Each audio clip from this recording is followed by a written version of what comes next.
Comment devenir président dans l'univers de 24 heures chrono? La solution la plus simple, c'est d'être élu, à l'instar de David Palmer, de John Killer, de Wayne Palmer, de Alison Taylor ou encore de James Heller. Pour faciliter votre élection, vous pouvez faire chanter le président en exercice, à condition bien évidemment d'avoir du biscuit pour le faire chanter.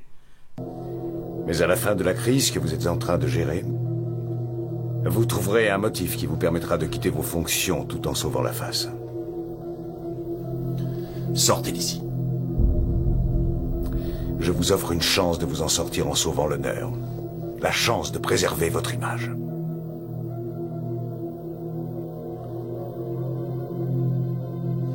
C'est une offre nette. Profitez-en.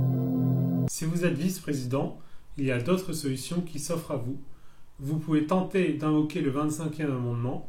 C'est une solution très populaire chez les vice-présidents des Palmer, qu'il s'agisse de David Palmer ou de Wayne Palmer. Monsieur le Président, vous voyez les résultats. Vous avez 4 jours pour faire appel devant le Congrès. Mais pour l'instant, je vous demande de ne pas prendre part aux décisions du gouvernement. Vous pouvez aussi donner des conseils au président afin de précipiter sa chute dans les sondages.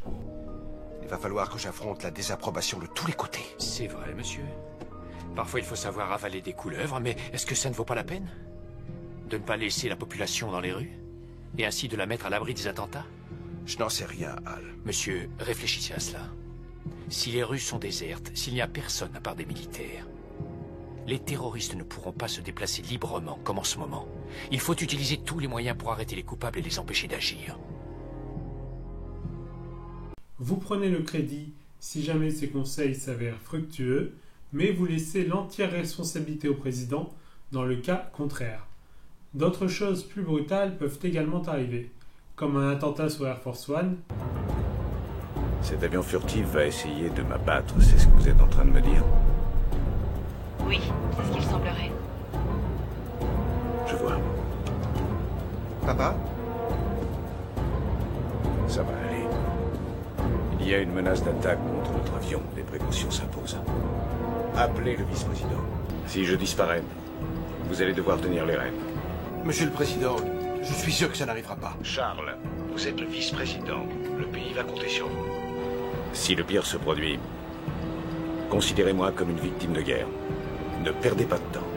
Reprenez le flambeau et allez de l'avant. Oui, Monsieur le Président. C'est pas vrai. Ou encore une lettre de démission qui ne sera finalement lue que par celui qui l'a écrite. Que nous allons... Que nous allons...